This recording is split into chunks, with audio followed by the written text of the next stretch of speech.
Welcome to episode 154 of FBI Retired Case File Review with Jerry Williams.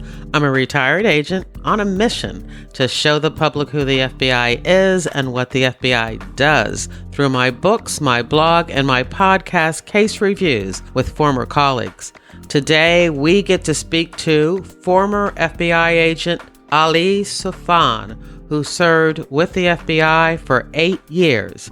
He investigated highly sensitive and complex international terrorism cases, including bombings and attacks around the world. In this episode, Ali Soufan reviews his investigation of the attack on the USS Cole, where suicide terrorists exploded a small boat alongside the Navy destroyer as it was refueling in the Yemeni port of Aden.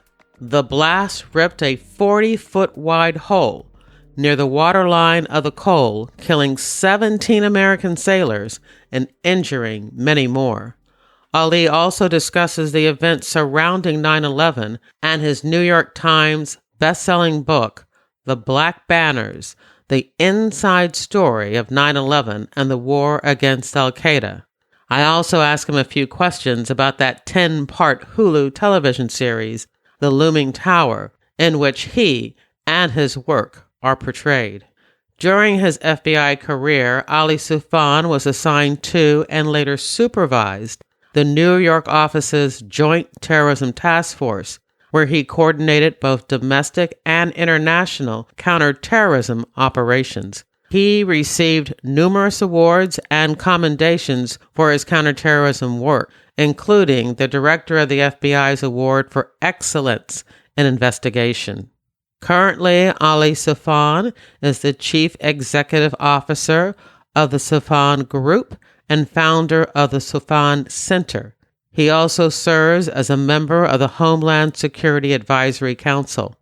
He has testified before the U.S. Congress and presidential commissions and has appeared on 60 Minutes, Frontline, the BBC, and in Newsweek, The Washington Post, The New York Times, and The Wall Street Journal.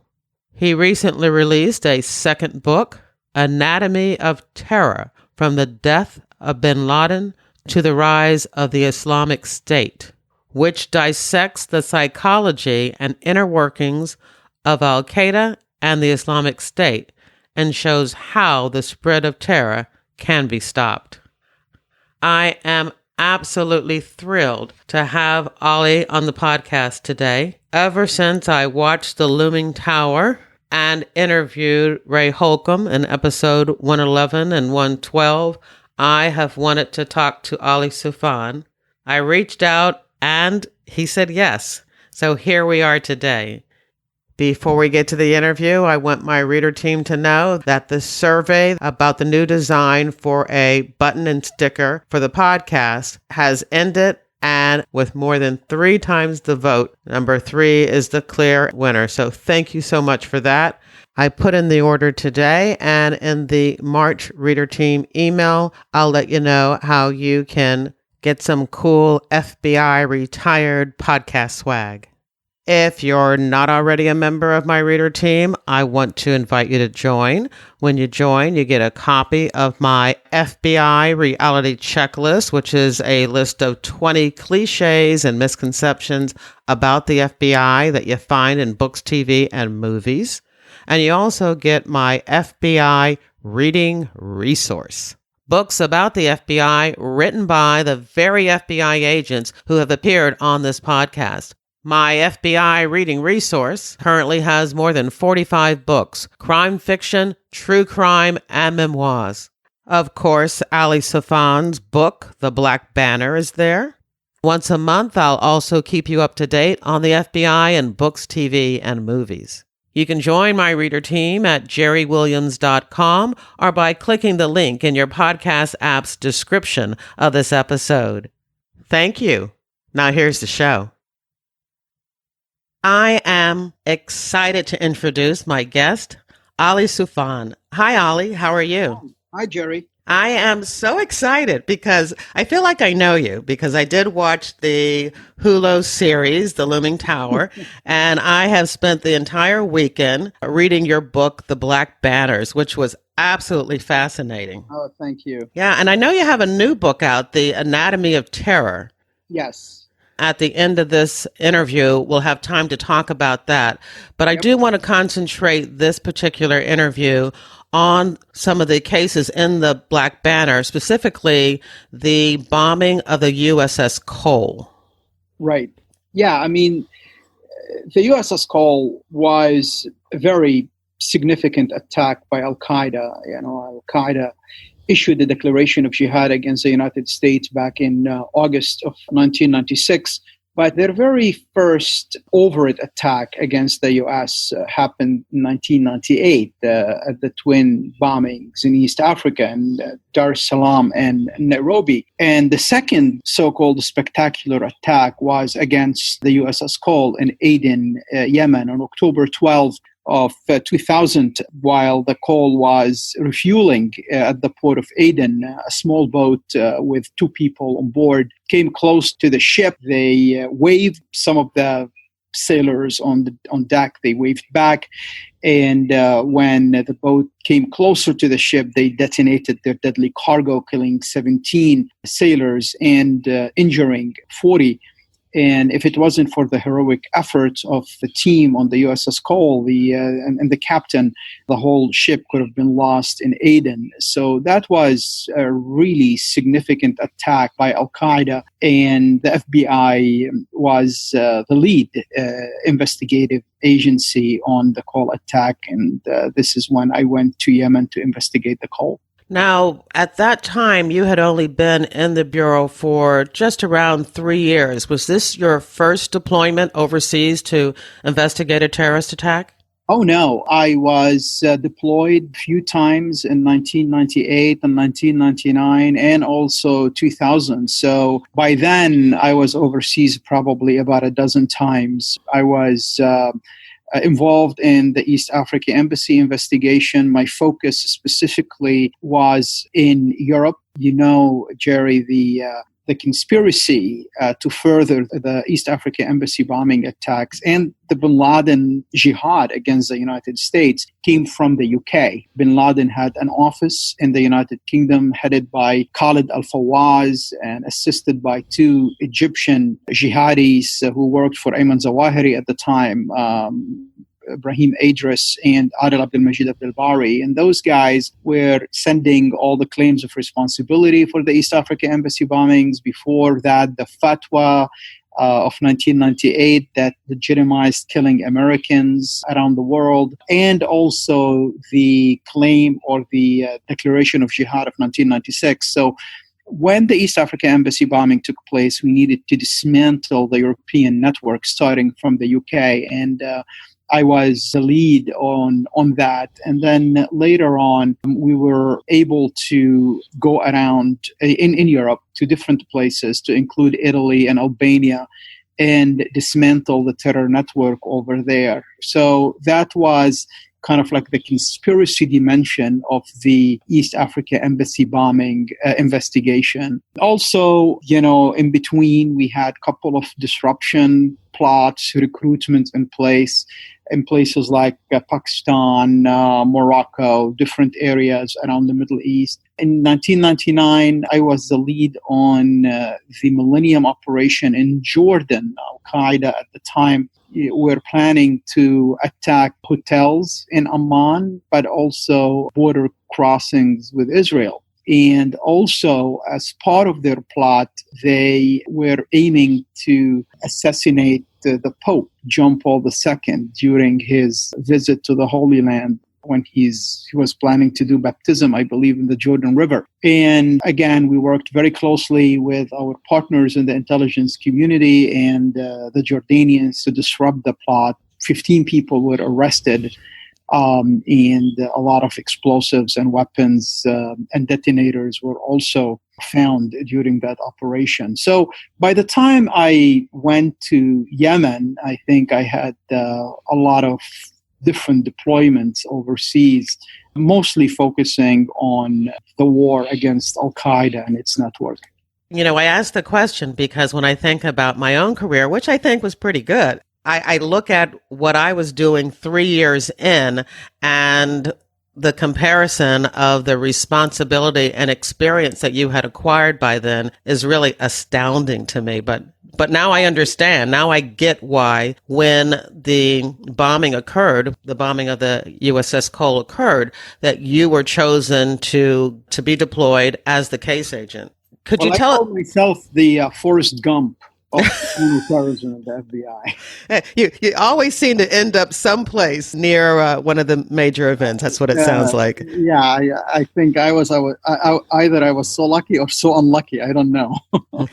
So you're in the New York office, and I know that in reading the book, there is a distinction between terrorist attacks and activities that occur overseas and who is deployed. Sometimes it's the people from New York. Sometimes it's people from the Washington field office or LA or Miami. What was the distinction of the area that New York covered that made your team the team to go to Yemen for this particular case? Well, out of principle, if there's any attack outside the United States, it is usually the jurisdiction of WFO, the Washington Field Office, because at the time they had the extraterritorial jurisdiction. However, New York has a jurisdiction over anything by bin Laden and al-Qaeda because we were the OO on bin Laden and al-Qaeda. Let me just say that OO stands for the Office of Origin. Exactly. So when the East Africa Embassy bombings, for example, happened, al-Qaeda never attacked before. So there was a big conflict between WFO and between New York. Was it bin Laden? Was it al-Qaeda or not? Because if it's bin Laden, then New York will be the lead. If it's not al-Qaeda and not bin Laden, then WFO will be the lead as part of the extraterritorial jurisdiction that they have. The same thing happened with the USS Cole. And later on, after we went to Yemen, we had only 4 people from New York. I took with me my partner at the time and 2 other members of our squad, one NYPD detective and one FBI agent. So the total of 4. We went on a plane full with a military plane. I believe it's C-130, if I'm not mistaken, full with WFO and HRT folks. By the time we landed and we started the investigation, it was clear a few days into it that this is the work of al-Qaeda and bin Laden.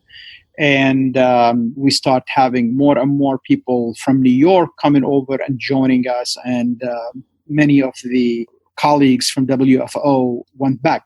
Some of them who exhibited amazing abilities to work in Yemen and to help on the investigation, we begged for them to stay with us, and they were able to stay and help us in the investigation. But that's how basically it used to be before 9/11, when all the extraterritorial jurisdictions were in the hand of WFO. And we have talked about extraterritorial jurisdiction many times on this podcast. I actually did an interview with Oliver Buck Revell, who, as you know, was the person who had the very first case and was instrumental in getting those responsibilities to the FBI from Congress. So we are aware of that. So why don't you take us to that first day? I'd love for you to give us a description of what it was like on the Cole and your interactions with the Navy personnel who had just gone through this horrific event. It was something that I won't be able to forget for the rest of my life. Just going to the ship, approaching the ship on a boat, it's kind of like a wounded lion, and you go up and you look at the faces of all these sailors who did not sleep for maybe 72 hours by the time we get there. The weather, I recall, was very hot and humid. The smell was so horrible. The smell of death consumes you. And those sailors, and they were just trying to keep the ship from sinking, but also at the same time trying to figure out ways to pull out the bodies of their comrades who perished on the ship. Many of the bodies were so tangled in the metal that it became impossible to pull them out without cutting the metal. And this is where the FBI and our ART teams, they said, look, you know what? You don't have to do that. We will do that. So they did an amazing job in dismantling the bodies from the metal. Every time we pulled the body out, we had a special moving ceremony where we covered the body with the flag and lowered it to a boat to take it to the shore and fly it home. It took us more than a week or so just to pull the 17 bodies out. At the same time, the sailors and the Marines and the FBI agents and who came, from WFO and from HRT, from all over the place, were working very hard to save the ship. The captain of the ship and his team, they did an outstanding job. We started to take statements from people who basically witnessed something. Then we had a decision from the leadership at the time that it will be appropriate to interview each and every person on the USS Cole. And how many is that? I don't remember the exact number, but it was a big number, as you expect on a ship. So we interviewed each and every member because we want that interview to give them a sense of closure, so they can talk, so they can explain what happened or what they feel. And we want them to feel that they are part of the investigation. And I think that was really a great call at the time by our leadership, and especially by John O'Neill. Many sailors came to us later and they said they felt that they were doing something. They felt that they are helping and aiding in the investigation. We were able also to have some of the best evidence response team members combing through every single little piece of evidence on the USS Cole. And we were able to find evidence that later on helped us, for example, identify the engine that was used on the boat, or the fiber that was part of the construction for the bomb hole that they did on the boat. So the ART teams, and they did an amazing job, very thorough job. We went through thousands and thousands of items of debris. Then we were visited by the Director Free at the time, who was so supportive. He was amazing in his support to us. And he gave permission to dredge around the ship looking for evidence. I think from the dredging, we were able to find some evidence to include a DNA for one of the bombers. So I think overall, that was not the regular crime scene that you usually see or deal with. We had underwater, we have overwater, we have the coal, we have 5 different sites, to include a facility that they used as a bomb factory, to include a facility that they used, 2 facilities that they used as observation posts in order to videotape the operation and also monitor the movement in and out of the port, to include a safe house where the suicide bombers and the planners stayed. So it was a really, comprehensive investigation that included different sites, different areas, and a crime scene that is very complicated. But I think the amazing work that the FBI team and our, colleagues from the Navy and NCIS, what they were able to do really kind of put the whole plot together and uncovered all the connections of al-Qaeda and al-Qaeda operatives who were involved in that attack. You make it sound so simple, but I know from reading the book that it wasn't that easy, not just because of the circumstances of the crime scene and all of the places that you were looking to find evidence, but because of the resistance that you were receiving, not only from the Yemenis, but also from our own country and the State Department. And I know that we're not going to be able to get into that in a lot of detail. So that's why people need to read the Black Banners to really understand the difficulties that you were under during this investigation. But could you just touch on a little bit about the reception that the FBI received, when you first got to Yemen? Jerry, you're 100% accurate. I mean, with all the investigative complexity that we mentioned is one thing, but also in the same time, you have the way that the Yemenis dealt with us. First of all, the moment we landed in Yemen, they dealt with us as enemies. They surrounded the plane. We had guns pointing at us on the plane. We were sitting there for a long period of time. Finally, I was looking from the door of the C-130 and then decided that, you know what, those guys look tired, hot, and thirsty. So I took water and we started giving it to different, to the Yemenis around. And kind of like, for the lack of a better term, broke the tension that existed with them. When we landed and we went to the hotel, we were not allowed to leave without having Yemenis with us. And it was so complicated to go to the crime scene or any of the crime scenes or to do any sort of investigation without coordinating it with so many different agencies in Yemen that none of them were talking to each other, but we need to coordinate with each and every one of them before we do any step. Also, at the same time, the leadership of the country did not want to believe that it was a terrorist attack. The president of Yemen at the time, Ali Abdullah Saleh, claimed that it was an explosion on the USS Cole, internal explosion. It wasn't a terrorist attack. So we had to take the top security leaders in Yemen and give them a tour of the USS Cole to show them that the attack was forced inward, not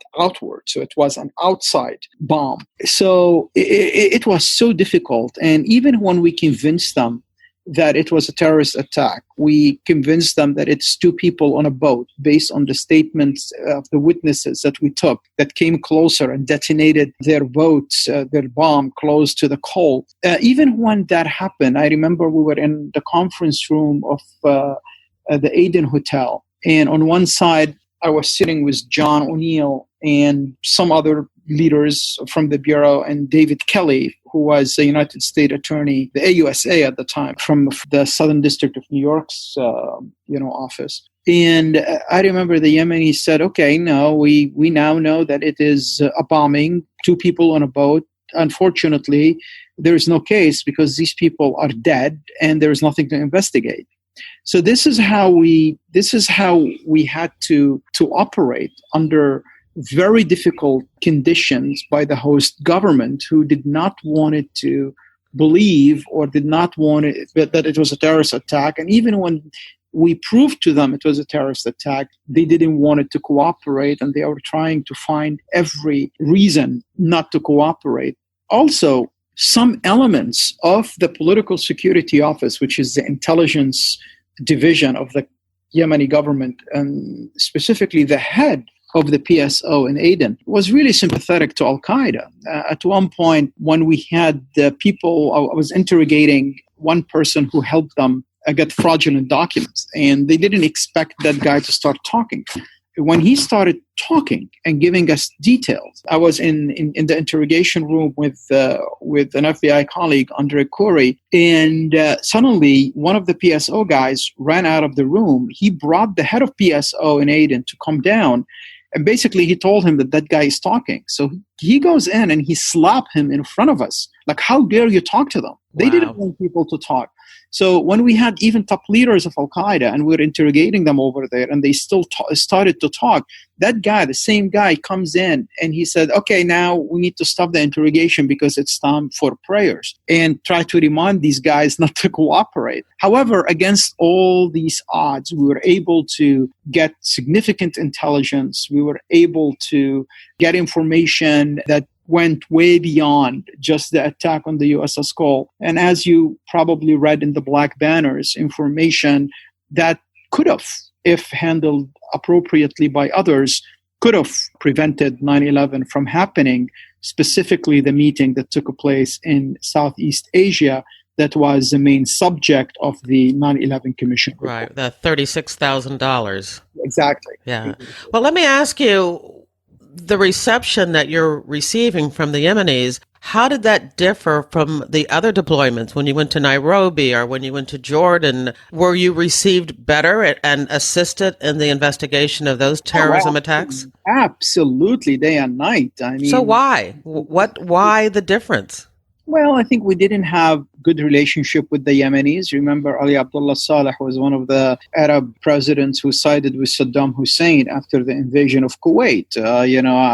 Ali Abdullah Saleh is a guy who worked at one point, utilized the Islamic extremists to fight his enemies. He utilized the Salafi jihadis in order to have better control of South Yemen after the unification. So there were a lot of complicated relationships between elements in the Yemeni government and between jihadis and Afghan Arabs, as they used to call them. So they were very careful on how much they wanted to allow us to investigate what's happening in their country, for the fear that we're going to know some of their officials and their own governments and the relationship with the extremists. And I think later on, Ali Abdullah Saleh realized that he can play on the differences between State Department, FBI, different U.S. agencies, and try to make money out of his cooperation in the war on terrorism. Ali Abdullah Saleh famously called ruling Yemen as dancing on the head of snakes. And I think he played the dance with us. And every time we went to Yemen and we worked closely with, the Yemeni government or the elements in the Yemeni government that is anti-extremists. And we were able to do a lot of positive works, like what we did after the USS Cole, arresting all these people who were involved in the investigation. Later on, arresting a lot of people who were involved in plots in 2003, for example, to attack 6 different embassies, and to include our embassy, to include assassination, the plot to assassinate the U.S. ambassador, plot to assassinate the FBI agents in the country. When we disrupted all these kind of, attacks and we put them all in jail, they allowed them to escape. So many times, we go to Yemen, we do a counter-terrorism operation, we arrest these people, we put them in jail, and then suddenly somebody forget to lock the door, or they were able to dig a tunnel and get out of jail. And it was kind of like a revolving door for him. So the U.S. government gives him more money, more aid in order to get his assistant, in order to arrest them again. And we go to the country and we try to arrest them again. And the game continued until the recent war in Yemen. So it was very difficult to deal with Ali Abdullah Saleh and the way he handled that situation. But he realized that he can make money out of it, and he did so. Wow, how frustrating. And could you touch on, again, people are going to have to read the book to really get all the details, but if you could just touch on the State Department resistance that you got, and especially if you could talk a little bit about John O'Neill. You've mentioned him twice, and for those who have not listened to episode 111 with Ray Holcomb, they may not know who John O'Neill was. So if you could touch on that and the relationship with the State Department and those issues real quickly, that would be great. So John O'Neill was the SAC, the special agent in charge for the National Security Division in New York. At the time, the National Security Division in New York included 3 different branches, 2 FCI branch and the JTTF, which is a terrorism branch. And John was in charge of all these 3 branches. John had a lot of experience in the Bureau, especially in counter-terrorism. He was the head of terrorism at one point in headquarters before he came to the New York office. So he had some experience in dealing with the terrorism and al-Qaeda and Ramzi Yusuf and all these different investigations that the FBI led in the 90s. So when John came to New York, he was focusing on al-Qaeda and on bin Laden, and he realized the threat. John O'Neill was the SAC when the USS Cole happened, and also when the East Africa Embassy bombings happened. So he was my boss, and he had a vision of what need to be done in order to fight al-Qaeda, not only as a network, but also as an ideology. So when he went to Yemen, it seems that there was no chemistry whatsoever between him and between the ambassador in Yemen, Barbara Boudin. I think Ambassador Boudin looked at John and, to the most part, the FBI as basically cops who don't understand the bigger geopolitical interest the United States have in Yemen.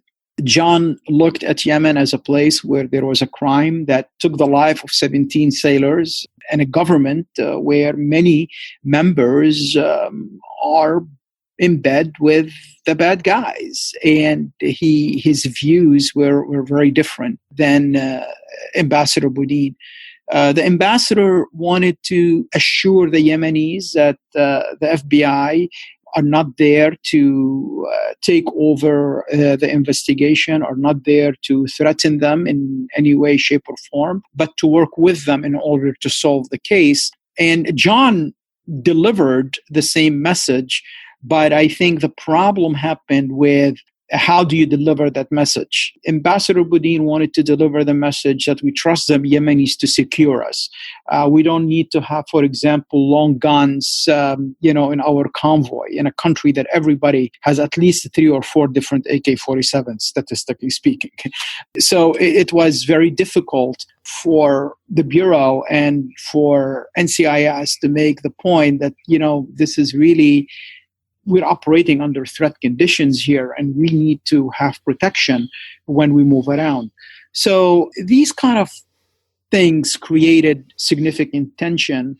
And I think, frankly, the Yemenis played on that tension. I think with John, the Yemenis always said bad things about the ambassador, and the ambassador is diminishing our cooperation, and it could have been done better if it wasn't for her, but I'm sure they were probably saying the same thing to her about John. And unfortunately, we get pushback from State Department on a lot of the, what we wanted to do. So, you asked me first question about the USS Cole and the complexity of the investigation and the crime scene and the different sites. Then you have the complexity of the Yemenis and how they are cooperating or the lack thereof. And then you also have the State Department and their views of this entire thing. And then you have also the intelligence community and the agency, and especially, the cooperation on the ground that initially was really amazing. But when we start getting information about Southeast Asia and $36,000 and Khalid Mihdar and all these kind of things, suddenly we're not getting the cooperation. So we literally had a perfect storm going on. We were able to deal with the Yemenis. We were able to deal with the ambassador. I continued to have great relationship with her until I left the Bureau, actually. And frankly, she, when the Yemenis, I told you, they dug a tunnel and they escaped, all the people that I worked hard to put in jail with my colleagues in the Bureau and other government entities. When they escaped, the ambassador actually blamed the FBI for their escape. She said that the FBI want everything to be done in a New York minute. I just didn't understand what she meant by that. So I wrote an op-ed at the Washington Post responding to her at the time. And this is the only time that actually I spoke about Ambassador Boudin, for the whole entire time in country. When she was there, I had good relationship with her. I continue to have good relationship with her. I think she appreciates my knowledge of the country, my relationship with the Yemenis, and how I used every tool available for me in order to build relationship with other elements in the Yemeni government to help us and support us. And I think she had good appreciation for that. So she always wanted me to be in the country. She didn't want me to leave when other people were leaving. But also at the same time, I think it was a little bit too much when I felt that she blamed us. She blamed the FBI for those guys escaping, the 20-something escaping from jail. At the time, I was out of the FBI, so I had freedom to speak, and I penned an op-ed responding to her. And that's, the only time where I basically pushed back against her anti-FBI narrative. After her, we had different ambassadors, Ambassador Hall and other ambassadors, and we continue to have really good relationship. We continue to get the support that we needed in order to conduct the counterterrorism mission that we have over there. So we dealt with the Yemenis appropriately. We dealt with the investigation. I think the FBI did a brilliant job in putting together the Cole investigation and who's behind it and securing indictments and everything that, against all odds. But also at the same time, I think we were probably the failure that happened is in sharing information with the intelligence community. And as the 9/11 Commission reported, that if information regarding that meeting in Southeast Asia was shared with the FBI team investigating the USS Cole, specifically they mentioned the team investigating the USS Cole, 9/11 could have been stopped at its early stages. Yeah, when you're reading that section of the book, it just really makes your heart stop just to understand the connections that were missed, not because of inadequate interviewing, but just you don't know what you don't know. And just the fact that you could have had that information at your fingertips is absolutely sickening.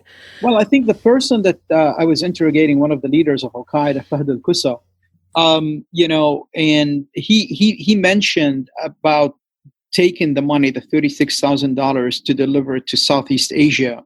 And there was, as you know from the book, a lot of details where they were supposed to go and didn't go and all these kind of things. And at the time, we're like, wait a second. So you have the person who later became a suicide bomber in the USS Cole and the guy who's supposed to videotape the operation, taking $36,000 from Yemen, a poor country, and delivering it to, they were supposed to deliver it to Singapore, but then they ended up meeting in Bangkok, to delivering it to a more wealthy country. That did not make any sense. Why $36,000 coming out of Yemen? So we shared it with the intelligence community at the time, and they said, no, they have no idea of any meeting that took place over there. So we continued our investigation. The LIGAT in Thailand, the LIGAT in Singapore, the LIGAT in Malaysia. We did a reverse dump on the phones. As per the interrogation, as per what the guy told us, we were able to get phone numbers connected to exactly what he was talking about. Like he said, I received a call on this day, so we're able to actually follow up the call on that day, and we found out it came from a specific country. And then he told us which hotel they stayed in, so we were able to go and get verification and see who called that hotel. So we put the whole thing together, and we continued to share all this information with the intelligence community. The first one was, I think, in November of 2000, then I believe, if I'm not mistaken, in April, then in June. And every time we have more information, more phone numbers, more addresses. And every time the answer was, we don't have anything. We don't know what you guys talking about. On 9/11, again, the guy only is telling us his information. I am sure that the guy that we're talking to did not know the bigger stuff, because that's not how al-Qaeda functions. So he gave us everything that he has from his side.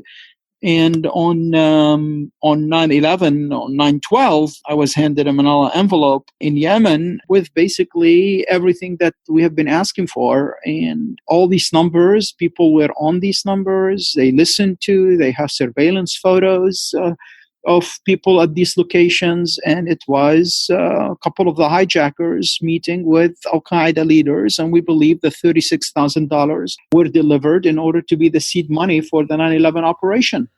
After they received the $36,000, Khalid Mihdar and Nawaf Hazimi, two of the hijackers, purchased first-class tickets from Bangkok to LAX.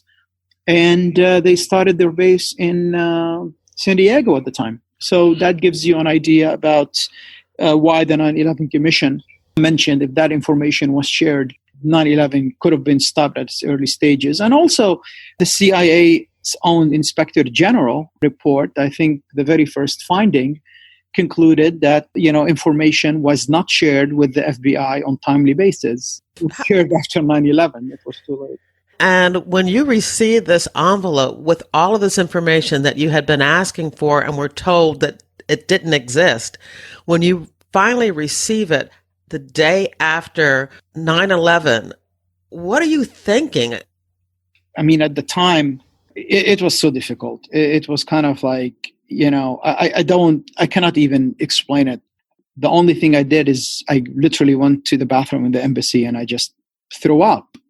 One of our colleague, I believe the amphitheater SWAT guy followed me in the bathroom, and he just like, you okay? What's going on? And it was very difficult, because think about it like this, Jerry. At the time, it wasn't only planes hitting buildings. At the time, we thought there was more than 50, 60,000 Americans dead, right? We're talking immediately after. We didn't know the exact numbers. We were not able to contact our colleagues. We heard that there's probably about 35 FBI agents, maybe from the JTTF, died. The information were so confusing. We're trying to reach John O'Neill, and I know that he was there, and we're not able to get to him. Your whole world is changing. All your colleagues, in the job, especially in what we used to do, those guys become your family. This is the people that you go out with. This is people you party with. Those are your family. It becomes like a fraternity. It was really, scary. Your whole life is upside down. So we were in a totally different state of mind. We were in Yemen when that happened. So we're far away. And then suddenly somebody gives you and pass you an Allah envelope. You open it, and basically everything you've been asking for since November of 2000 is there. So it's just like, I don't know. I still cannot have one term to explain the feeling that I had, except that literally it made me sick to my stomach. So now you're at a point where you are investigating the bombing of the USS Cole.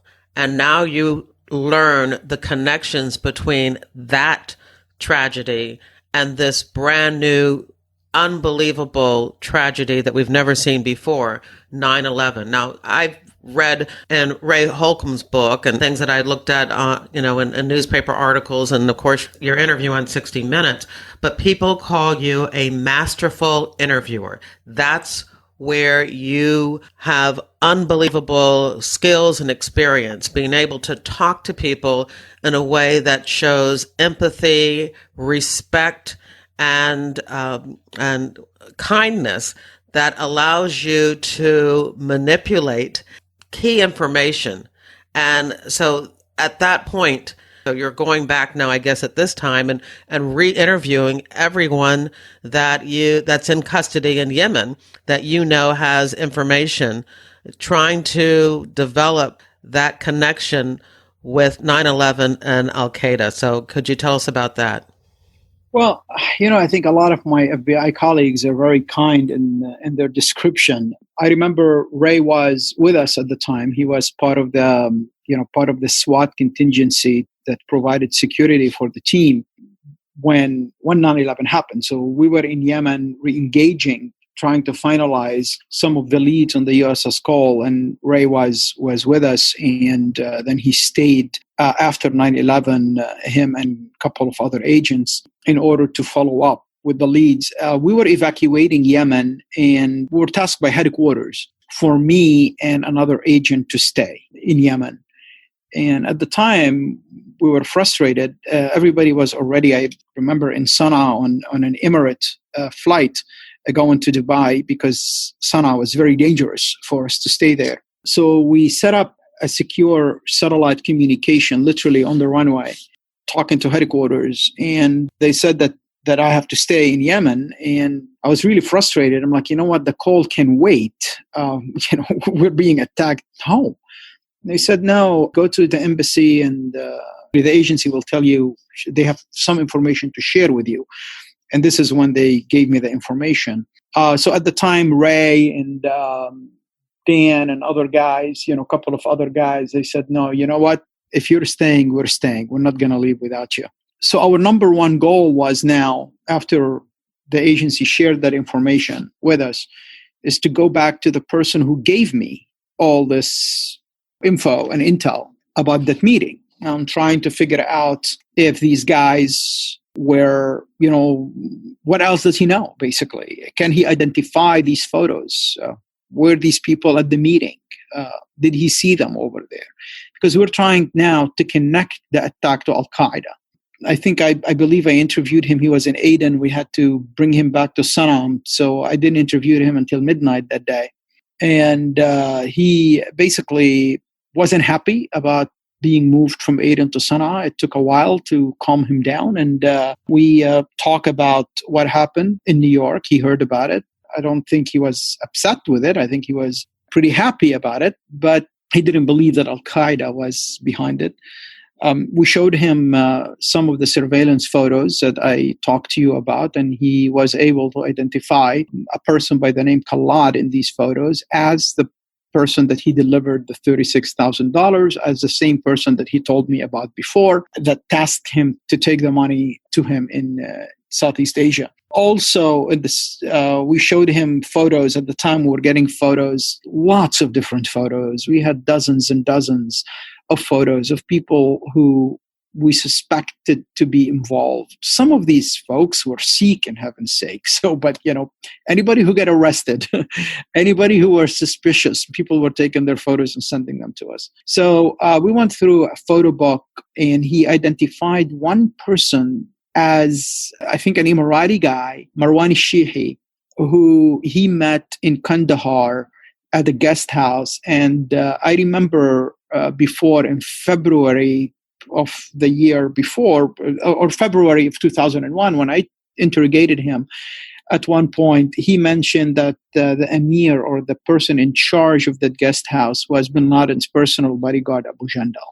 So when he gave me a story about him, he said that he was overweight. He stapled his stomach in order to lose weight. The doctors told him not to fast during Ramadan, but he decided he wanted to fast, so he became very sick. And Abu Jandal was taking very good care of him, putting, soup on his lips and stuff like that in order to nurse him back to health. So after that, I decided that we need to get Abu Jandal, and Abu Jandal was in custody in Yemen. Abu Jandal's interrogation was a long interrogation. It started with him refusing to even look at us or talk to us directly. And it ended up with him cooperating, not because he wants to, but he was trying to save his skin. To kind of like in a nutshell with Abu Jandal, every time, I asked him something, he always answered in a way that he kind of thought that we know. So he didn't want to give us any information that we did not know. He admitted that he's bin Laden's personal bodyguard. When he looked at the photo book, he probably identified 4 or 5 people, the very known members of al-Qaeda, like bin Laden, Zawahiri, Abu Hafs al-Masri, but none of the other operatives. He exhibited the typical counter-interrogation techniques, trying to outsmart us, trying to assess what we know. So we discussed different things with him, from religion to politics. He insisted that it was not bin Laden who did the attack. It was the Mossad, the Israeli Mossad, because bin Laden is not that crazy to do an attack like this.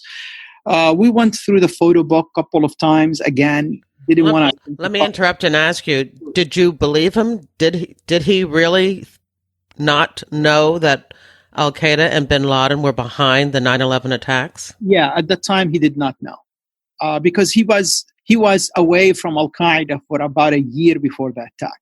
He was in Yemen, so we believe that he did not know. But at the time, you're suspicious. You don't have 100% of anything when you're in the interrogation room. So I gave him the photo book again, and he was, I think, maybe the 3rd or the 4th time he's looking at the photo book.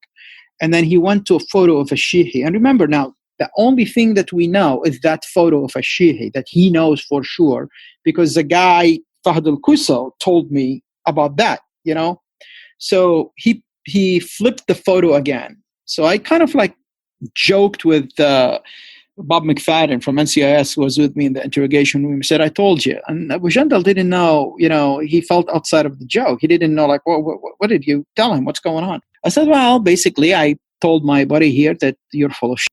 And he did not like that. He thought that, he fooled us already. He's that intellectual, smart guy who knows everything that we know, and he's fooling us anyway. And I said, for example, you claim you don't know this guy, and I flipped the page back to a Shi'i. He said, no, I don't know. I said, okay, his name is a Sharky. He was sick, stapled his stomach. You nursed him. He liked you so much.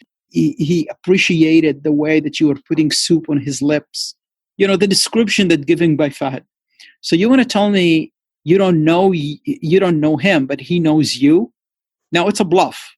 So he looked at it, like, oh, yeah, I remember. I said, okay, so you remember this guy. You don't know how many people like him we have in this book.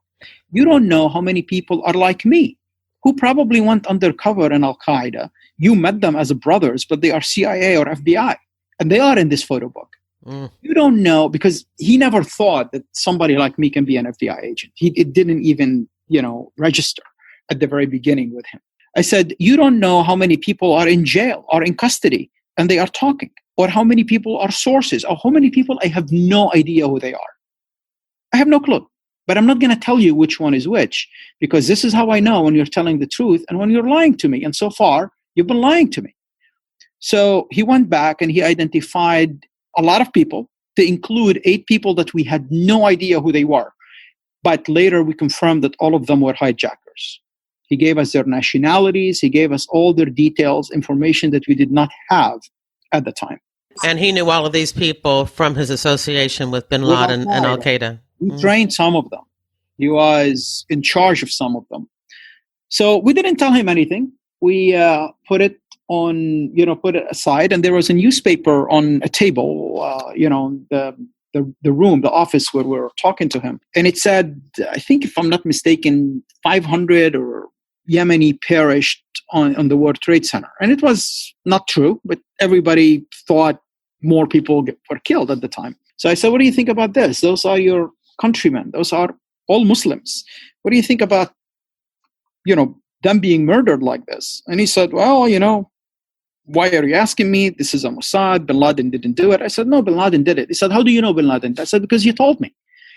And he was so mad. He started yelling and screaming, I never said Bin Laden did it. I never said al-Qaeda did it. I understand his anger, because in the Middle East, sometimes they kind of like write the confession for you and they make you sign it, regardless of what you said. And he thought that that's happening with him now. So I said, okay, calm down. I took the 7 photos or the 8 photos that he identified from the hijackers and put it on the table in front of him. I said, do you know these guys? He said, yeah, I told you about them. I know them. They were brothers in al-Qaeda. I said, well, let me tell you something. Those guys are not FBI agents. They are not sources. They are not CIA officers. They are not in jail. Those guys were the hijackers who flew the planes into the buildings. Wow. So now, who do you think did 9/11? I was so shocked, because at the time now, Jerry, we're in a totally different situation. He admitted he trained a couple of these guys. So now he's trying to save his own skin. So he's literally started shaking. And then basically he said, I think the sheikh went crazy. What do you want to know? And the information that we get from that interrogation delayed the war in Afghanistan for a whole week, because we were getting significant actionable intelligence that was so important to the war planners. Also, in the same time, that interview, one of the 302s alone was more than 78 pages. It's only one 302. So we have a lot of different 302s, and some information went into different channels, as you expect, intelligence channels. And Ali, I just want to interrupt. There may be people listening that don't know that an FD 302 is our report of interview. Exactly.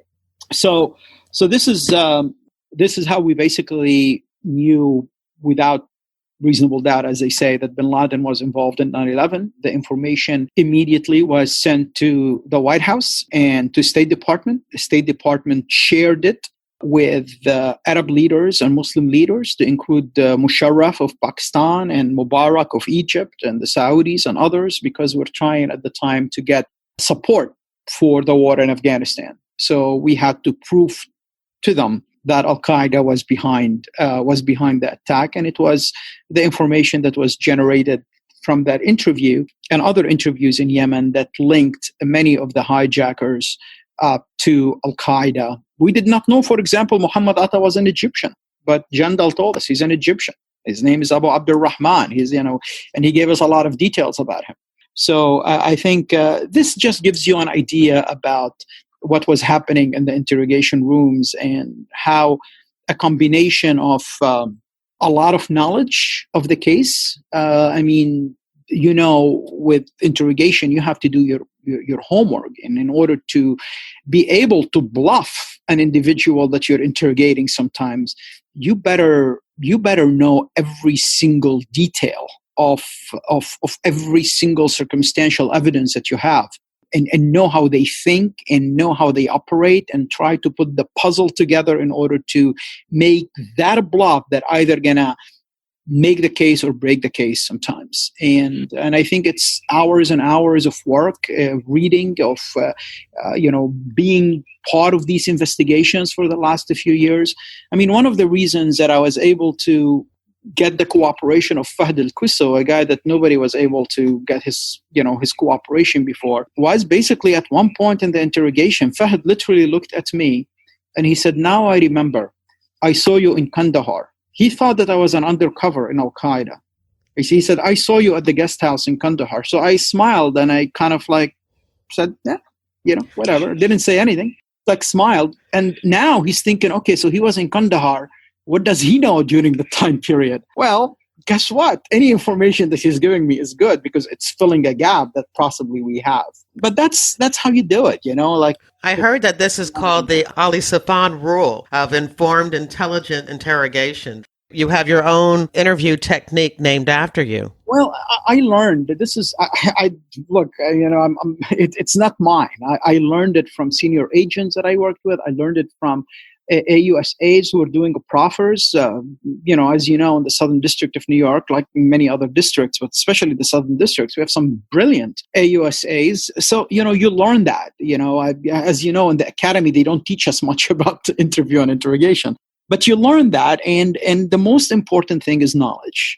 At one point they wanted to do an interrogation team to go around and do all these kind of things. And my suggestion to the Bureau and the director at the time that I don't think we should do that. I think the best person in the interrogation room is the case agent, because the case agent is the person who knows all the small little details, who heard every tech cuts, know what's going on.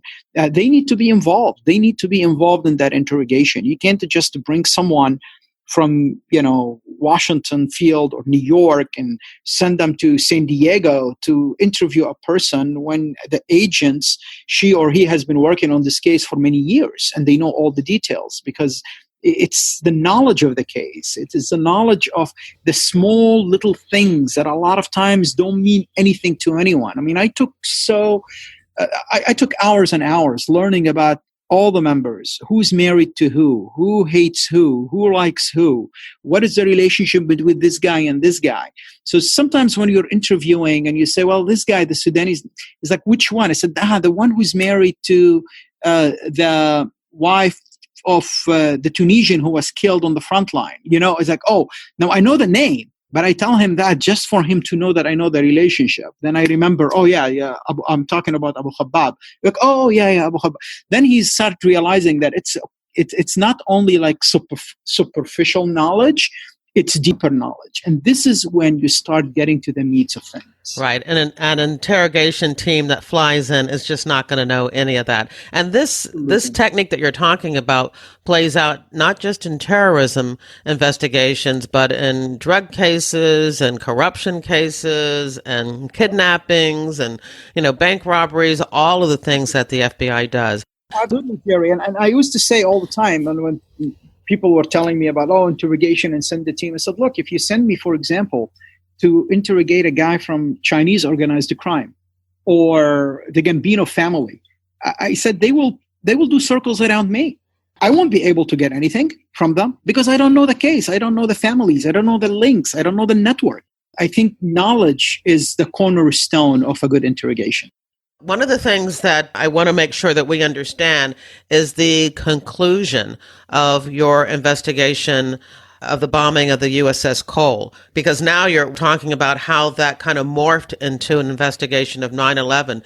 Were you satisfied that you were able to identify and arrest all of those involved in that bombing of the USS Cole? Well, I was satisfied that from an investigation perspective, we were able to identify all those who were involved. I'm not satisfied that justice is not served yet. I'm not satisfied that after many years in Guantanamo, Abdurrahim al-Nashiri is still not prosecuted for his plot of killing 17 American sailors in Aden. I'm not satisfied that a lot of the hard work that we've done have been tainted because of some of the subjects' experiences in black sites, i.e. torture. So this is frustrating that, after all these years, some of the worst criminal masterminds, some of the worst terrorists who killed so many people around the world and created lots of chaos around the world, continue to be in Guantanamo, and we're not able to prosecute them because of the black sites and because of what happened in the black site. So I think I'm not satisfied with that. As for our investigation and as for the amazing work of people in the FBI and the CIA and the military in this war on terrorism, I'm satisfied that there is not one mission given to us that we didn't accomplish successfully. Now, unfortunately, I think the lack of coherent strategy is very obvious when you see the threat today compared to the threat that it used to be before. And to see that many of these guys who have a lot of blood on their hands still not prosecuted and still did not receive the justice that they deserve. Well, I know one of the things that must be extremely frustrating for you is when you spoke out about these enhanced interrogation techniques or torture that the CIA sponsored, that one of the things they did to retaliate, the redactions in your book, The Black Banners, are ridiculous. I mean, they even blacked out the word I, as in I went to the bathroom, and they would black out I. What else could it be except for, one letter I? The redactions were just unbelievable. Have you been able to get those restored? Believe it or not, we're still working on it. Wow. It's frustrating because, the book went through month and month of review in the FBI, and it was reviewed by 3 different divisions in the Bureau. And finally, it was approved. I mean, we had to change a couple of things, but it was approved. And they said, hey, go ahead. And then they said, hey, by the way, no, the CIA want to review your book. So everything that the FBI said was not classified. Now the CIA is saying it's a classified, which is weird because I didn't work for the CIA, so they don't have authority over it. Right. But anyway, regardless, it is what it is. I think they did the truth a big service by redacting my book, because the moment they redact my book, and in my book, I'm saying that torture did not work. The moment they redacted that, they are redacting the truth. Because if it was a lie, they cannot redact it, right? They can only redact it because it's the truth. So I think when it's eventually unredacted, people will know the truth. People will know how we get the information about the so-called dirty bomber. People will know how we get the information about, KSM. People will know how we get the information about the plot of 9/11 or what happened in Southeast Asia or what happened in Yemen at one point. People will get all the information, and they know that this was the truth because it has been redacted, and you don't redact a lie.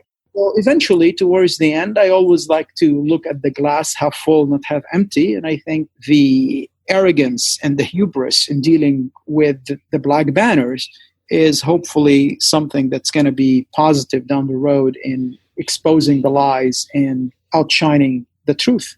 Well, one of the things that puts the truth out there was the book, The Looming Tower by Lawrence Wright, and also the miniseries that was on Hulu that I watched and I thought was well done.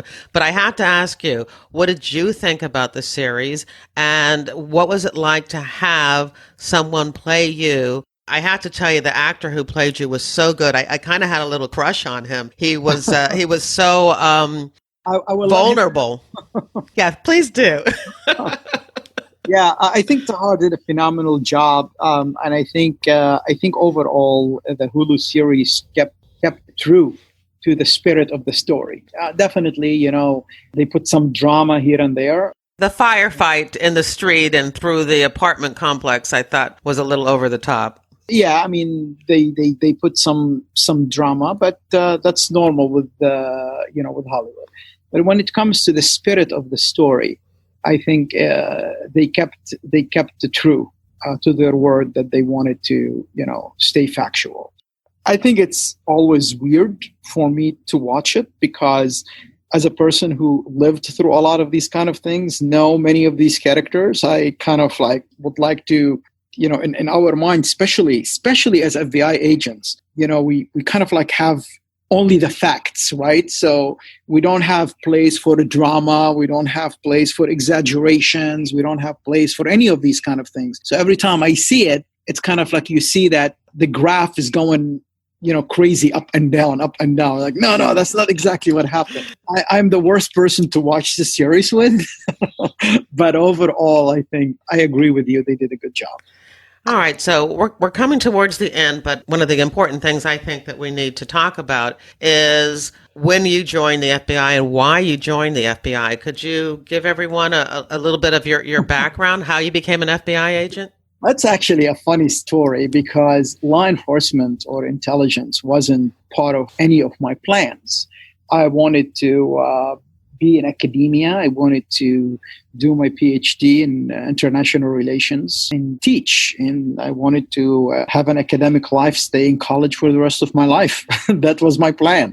Well, you went the opposite of academia, I think. And I went the total opposite of academia. I was, I think the Bureau in Philadelphia, I believe they were doing some recruitment, and a couple of my fraternity brothers wanted to really be FBI agents, and they were applying, and then I was making fun of them, and they were making fun of me, how long I would last in the process. So it was becoming a bet, and I applied. And then by the time I finished the graduate school, literally, I think the last week of graduate school, the Philadelphia office of the FBI contacted me, and basically they said, I remember it was Tuesday, and I was in Villanova. I was at the library, and they called me on my pager. Didn't have cell phones at the time, and they said basically you're going to receive a letter and you need to be in Quantico by Sunday. And it was such a weird, like, what? I have to make up my mind in this short period of time. But through, every time there was a test, I went and I took it. I was in Philadelphia, so it was really close for me. It's not like I'm traveling for long distance. Interviews I did, polygraph, national security interview. I do all these things, but I wasn't, at the time, it's kind of like, it's like a hobby on the side. See what happens more than, I really want it. That's my only option. And then I get accepted. I lost the bet. And I decided to join. At the time, I was going to graduate school to do my PhD in the UK. And the average age for PhD, I believe in Cambridge at the time for international relations was 36. I was 25. So I thought about it. I'm like, you know what? The X-File was big. It used to be my favorite show. I said, I can go to the FBI and be like Mulder and Scully. And you went way beyond that. And then the truth is still out there, though. So the next obvious question is, why did you leave the FBI, and what are you doing now? Well, I think the FBI will continue to be more than a job for me. It's a way of life, and I continue to have amazing relationship with many of the old colleagues and new colleagues in the bureau. But you reach a time before 9/11, after 9/11, I was literally living out of a suitcase. A lot of pressure you're dealing with 9/11, with the torture, your stand on these issues. Director Mueller was really amazing with me. I cannot be more honored to serve under him. And he gave me amazing support, not only with the 9/11 stuff, but also with the torture thing. And he pulled the FBI out of the black sites when he knew what was happening over there. I got promoted under his leadership. He depended on me on investigations and stuff. So I didn't have any reason to leave, any internal FBI reasons to leave. But it was a lot of other things. When you're having a team and you're leading a team, and some people in other government agencies really don't like you, and they started taking it on your team just because they don't like you. Every mission has to be a fight where headquarters have to fight with another government agency for you to do the job. You just felt like, either you lead or be led, or you get the hell out of the way. And I decided to get the hell out of the way. Better that way. And I started later on my own company, and now we have a lot of former FBI, former CIA, former, government people. And we do in the private sector what we used to do in government. And our company is like a big FBI office. So, we're still living it, but in the private sector. What does the company do? Your consultants? Well, we're consulting and training. So our main focus is national security training, and also we provide advisory and research. We also have a 501c3, which basically giving back to the community, and we do a lot of intel research. We do basically our company, our center has been the center to monitor early on ISIS, to monitor the foreign fighters. The numbers of foreign fighters who joined ISIS in Iraq and Syria were mostly, all basically depend on our own research and our own analysis. We do research on terrorism and extremism. We did comprehensive research about the war in Yemen, about Libya. We did just a recent one. We issued a recent one about al-Qaeda in the Indian subcontinent. So we continue to bring awareness to the different threats facing the world today. I'm at my last question. My last question usually has to do with giving you the last word. And if you'd like, I think we'd all be very interested in you using this time to tell us about your latest book, The Anatomy of Terror.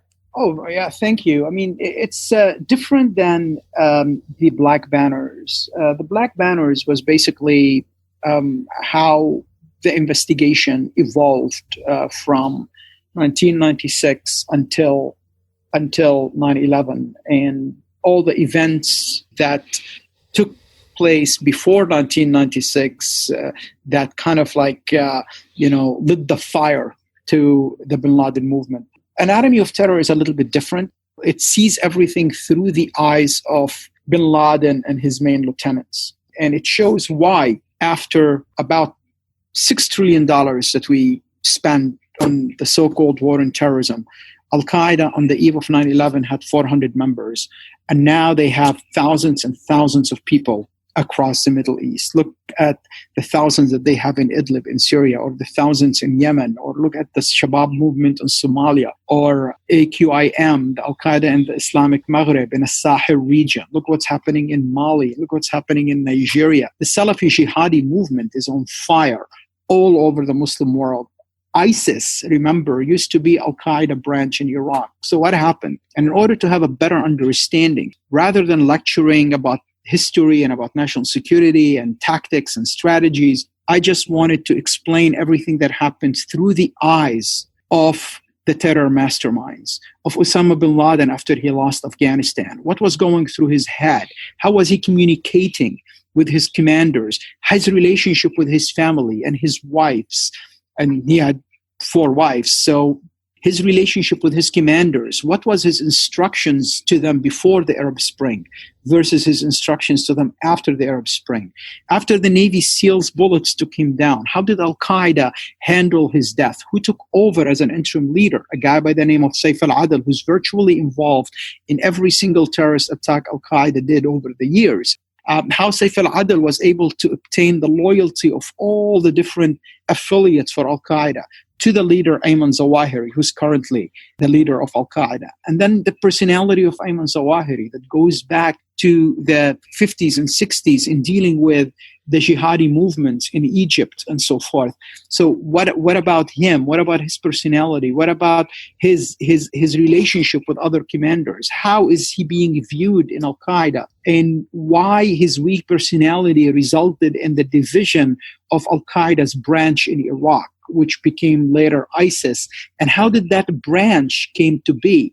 So when we have a chapter, for example, about Iraq and about the war in Iraq, we don't do it through our own views of it, but through how Abu Mus'ab al-Zarqawi, the godfather of what later became ISIS, how he viewed the war in Iraq and what's his history with both al-Qaeda and the Takfiri movement in the region. So basically, and then you go to Baghdadi and all the others. So basically, there are characters in the book, and through the eyes of these characters, you see how they are looking into things, into changes, regional changes, geopolitical changes. How can they use religion and they use sectarianism in order for them to create power for themselves and their movement? And you will get it through delving deeply into the personality of these men who want to do us harms. And this is what Anatomy of Terror is all about. Now, I know I said that was going to be the last word, but I think what we need to hear from you as the last word is, are we safe? I think we are in the United States, and we have to give the credit to the FBI and the local law enforcement, the JTTFs around the United States. We have way better cooperation between the intelligence and law enforcement. I think overall we've been doing a fantastic job, the Bureau and all our partners doing a fantastic job in keeping us safe. When it comes to looking into the regional landscape, I think it's very complicated. The world is a way more dangerous place than it used to be before 9/11. We can see the vacuums that happens across the Middle East, for example, in Yemen, in Somalia, in Libya, in Syria, in Iraq. All these countries used to be stable countries before 9/11. Now they are basically the wild, wild west with many extremist groups increasing their powers and their control. So the region is way more dangerous. The ideology is definitely way more dangerous than it used to be. But I think we have to give credit for our law enforcement and intelligence folks that's doing their best to keep us safe and keep the threat over there. In order to deal with that threat, it's not only the military and it's not only the intelligence agencies that can do that. I think we need to utilize every tool we have in the toolbox to include diplomatic engagement, to include aid, to include cooperation with other governments and so forth in order to solve these regional problems. Because without that, there is no way we can eliminate the threat. But I think the Bureau is doing a phenomenal job. And that's the end of the interview. At jerrywilliams.com, you'll find a photo of Ali Soufan, a photo of the USS Cole, links to Ali's books, as well as FBI website and news articles about the bombing of the USS Cole. There's even a trailer for the TV series, The Looming Tower, which, in addition to Hulu, is also available at Amazon Prime, YouTube, and other streaming platforms. I hope you enjoyed the interview and that you'll share it with your friends, family, and associates. If they're not sure how to listen to a podcast, on my website, I have a How to Listen to a Podcast blog post. Don't forget to subscribe to FBI Retired on Apple Podcasts, Google Podcasts, Spotify, or your favorite podcast app. Soon, you'll be able to pick up a copy of my next book, FBI and Film and Fiction, a manual for armchair detectives, coming soon to all stores where books are sold. If you love reading crime fiction, gritty police procedurals, I hope you also consider picking up copies of the crime novels in my FBI Philadelphia Corruption Squad series, Pay to Play and Greedy Givers. Thank you for listening to the very end, and I hope you come back for another episode of FBI Retired Case File Review with Jerry Williams. Thank you.